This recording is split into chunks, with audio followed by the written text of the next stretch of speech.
ఎక్కడికి వెళ్తున్నారు? నా పేరు ఆకాష్. ఈ బర్త్డే పార్టీకి గెస్ట్గా వచ్చాను. ఫ్రెండ్స్ వినండి, ఈ బికారి గారిని చూడండి. సింగానియా సాబ్ బర్త్డేకి గెస్ట్ గా వచ్చాడంట.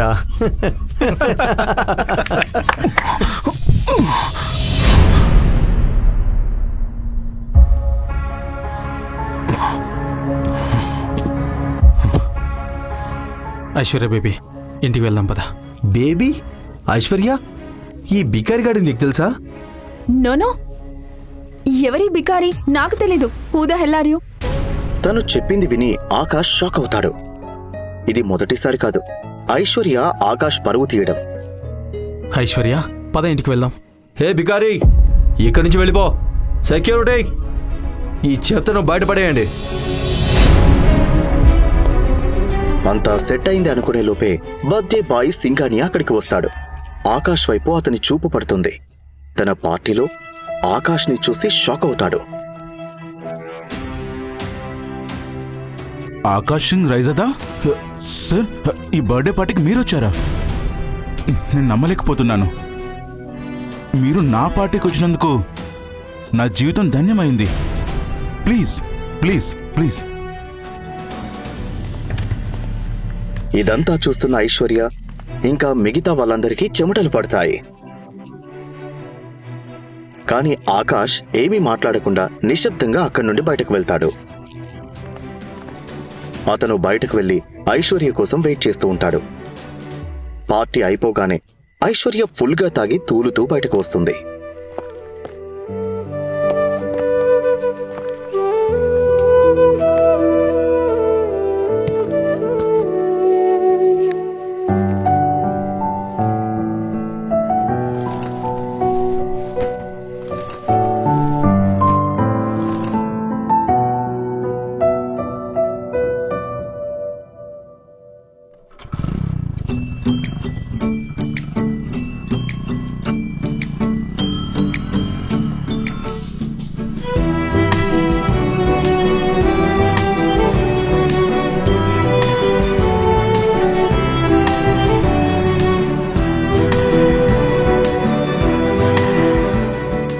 తనని తీసుకుని ఆకాష్ ఎలాగోలా అత్తగారింటికి వస్తాడు.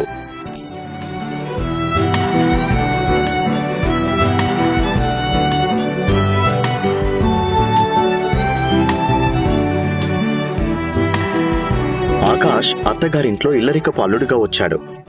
ఇంట్లో అందరూ తనని ఎగతాళి చేసేవారే.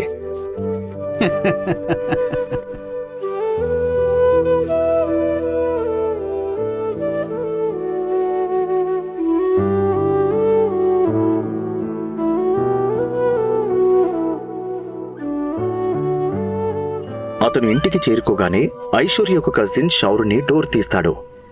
ఇల్లరికప్పు అల్లుడుగా ఉన్నావు, నువ్వెందుకు సిగ్గుతో చచ్చిపోకూడదు? ఆ మాటలకి ఆకాష్ ఏమీ మాట్లాడడు. ఆకాష్ తన అత్తమామల ఇంట్లో ప్రతిరోజు ఇలాంటి మాటలు వింటూనే ఉంటాడు. అతను అలాంటి మాటలు వినడం అలవాటు చేసుకున్నప్పటికీ ఎవరినీ ఏమీ అనడు. ఎందుకంటే అతను ఐశ్వర్యని మనసారా ప్రేమించాడు కాబట్టి.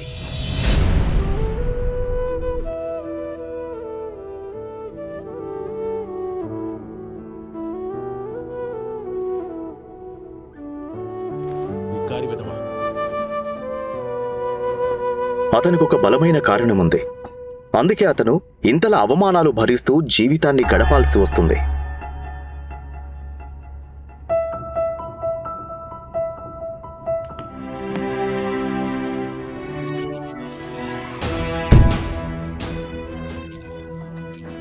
మీరందరూ నన్ను ఎగతాళి చేయొచ్చు, కానీ ఏదో ఒక రోజు నా గురించి మీకు అందరికీ తెలుస్తుంది. ఆ రోజు నేనేంటి మీకు అర్థమవుతుంది. ఆకాష్ వెనుక దాగున్న నిజమేంటి అది ఎవరికీ తెలియదు. అలానే ఎందుకో ఆకాష్ కూడా ఎవరికీ చెప్పలేదు.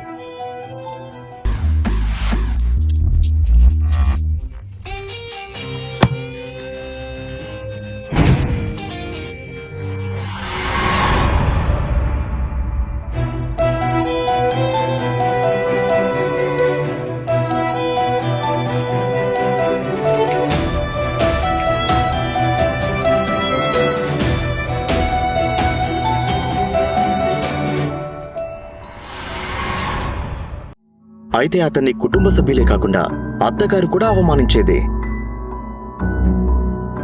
పొగరుతో తన కూతురికి విడాకులు కూడా ఇప్పించాలనుకుంది.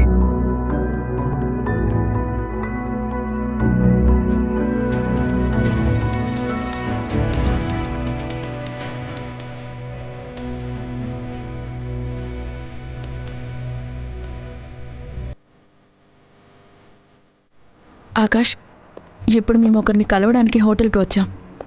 నువ్వు నా భర్తవని ఎవరికీ చెప్పకు. మా ఇంట్లో పనోడివని చెప్పు, సరేనా? ఐశ్వర్య, ఆకాష్, నీకు తెలుసు కదా లోపలున్నవారు ఎంత ధనవంతులో. నా భర్త ఇంత బిక్కారివాడని తెలిస్తే ఎంత అవమానంగా ఫీల్ అవుతారు. ఆకాష్ తన భార్య ఐశ్వర్య మాటలు విని సైలెంట్ అయిపోతాడు. ఐశ్వర్య తన బికారీ భర్త ఆకాష్ను అవమానించడం కొత్తేమీ కాదు. ఇంతకు ముందు చాలాసార్లు తనను అవమానించింది. ఐశ్వర్య మరియు తన కుటుంబం ఆకాష్ని చాతగాని వ్యక్తిగా చూస్తూ ఉంటారు. కానీ ఎవరూ ఏమన్నా ఆకాష్ వాటిని ఏం పట్టించుకోడు. ఎందుకంటే అతనికి తన భార్య ఐశ్వర్య అంటే చాలా ఇష్టం. ఇప్పుడు ఐశ్వర్య తన చిన్ననాటి ఫ్రెండ్ రూపల్తో కలిసి కొంతమంది రిచ్ ఫ్రెండ్స్ ని కలవడానికి హోటల్కి వెళ్తుండటంతో ఆమె ఆకాష్కి ఈ జాగ్రత్తలు చెప్తుంది. ఆకాష్, నీకు చివరిసారిగా చెప్తున్నాను, లోపల ఎలాంటి న్యూసెన్స్ క్రియేట్ చేయకు. సరే, నాకు అర్థమైంది. డబ్బుందని మదమెక్కిన ప్రేమ్ మల్హోత్రా, రాజ్ బేడి మరియు పరాస్ అగర్వాల్ లోపల కూర్చున్నారు. అక్కడ కూర్చుంది రూపల్కి ఫ్రెండే అయినా ఐశ్వర్య అందాన్ని చూసి మైమరిచిపోయారు. రూపల్ తనెవరు? ఇంత అందంగా ఉంది. ఇది నా best friend Aishwarya. Akash dress ని చూసిన పరాస్ అతన్ని చూసి ఎగతాళి చేస్తూ, హే, తనతో వచ్చిన ఈ బికారిగాడెవడు? అప్పుడు ఆకాష్ ఇలా అంటాడు. సార్, నా పేరు ఆకాష్. ఓ, గుర్తొచ్చింది, ఐశ్వర్య గిల్. ఇతని పేరు ఆకాష్. ఇతనితో ఐశ్వర్య తండ్రి శేఖర్ గిల్ ఐశ్వర్య పెళ్లి చేశాడు. నేను చెప్పింది కరెక్టే కదా ఐశ్వర్య?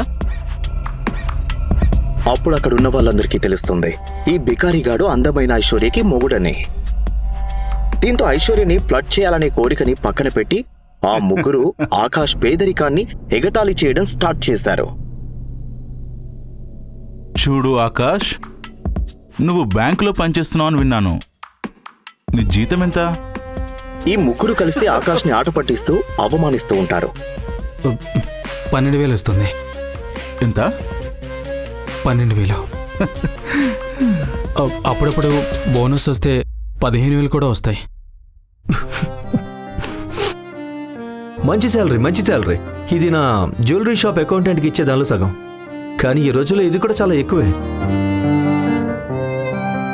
పరాస్ బ్రో, నీ స్టోర్లో నీకెవరైనా స్టాఫ్ అవసరమైతే ఆకాష్ ఉన్నాడని మర్చిపోవద్దు బ్రో. అతను బాగా తెలివైన వాడిలో ఉన్నాడు. ఎలాంటి కంప్లైంట్స్కి అవకాశం ఇవ్వడు. ఎందుకు ఇవ్వను ప్రేమ్ బ్రో?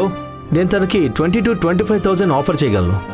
ఆకాష్ బ్రో, మీరు అనుకుంటే రేపే జాయిన్ కావచ్చు. ఎవరికి జాబ్ ఆఫర్ చేస్తున్నారు వీళ్ళు? ఆకాష్కి ఎవరు పిలిచి ఉద్యోగం ఇవ్వాల్సిన అవసరం లేదు. ఆ ముగ్గురిని కలిసి కొనగలిగే శక్తి తన దగ్గర ఉంది. ఈ విషయం ఐశ్వర్యకి మరియు ఆమె కుటుంబ సభ్యులకు కూడా తెలియదు.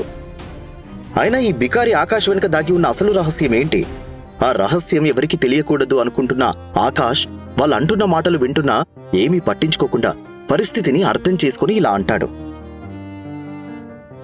Thank you mister Agarwal. Me offer నాకు బాగా నచ్చింది. మీరు నా మీద చూపించిన కన్సర్న్కి నేను మీకు రుణపడి ఉంటాను. నిజం చెప్పాలంటే నాకు జ్యువెలరీ గురించి పెద్దగా తెలీదు. ఇలా మాట్లాడుతున్న ఆకాష్ ఇంకా అక్కడున్న వాళ్ళు మాట్లాడిన పనికిరాని మాటలు విని కోపంతో ఐశ్వర్య అక్కడి నుండి వెళ్ళిపోతుంది.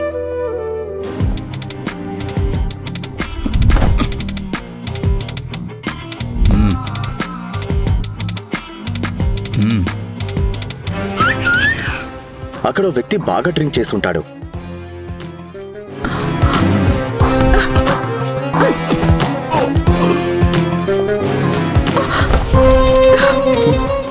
చాలా ఎనర్జెటిక్ గా ఉన్నావు. ఈ ఎనర్జీ అంతా బెడ్ మీద ఇస్తావా? బాస్టర్డ్, నువ్వు నాతో ఇలా బిహేవ్ చేయడానికి నీకు ఎంత ధైర్యం? నా దారికి అడ్డు తప్పుకో. హే, ఆగు! ఏమన్నావు? నేను బాస్టర్డా? ఫస్ట్ నిన్ను నువ్వు చూసుకో. ఎక్కువ నకలాలు చేయకు. 10,000 ఇస్తాను, నాతో వచ్చాయి. నా చెయ్యి వదులు. ఐశ్వర్య కోపంతో ఆ వ్యక్తి చెంప పగలగొడుతుంది. ఈ ప్రశ్నలకు సమాధానాలు తెలుసుకోవాలంటే నెక్స్ట్ ఎపిసోడ్ వినాల్సిందే. క్రింద ఇచ్చిన లింక్ ని క్లిక్ చేసి పాకెట్ ఎఫ్ఎం యాప్ ని ఇన్స్టాల్ చేసుకోండి. Stay tune to pocket FM.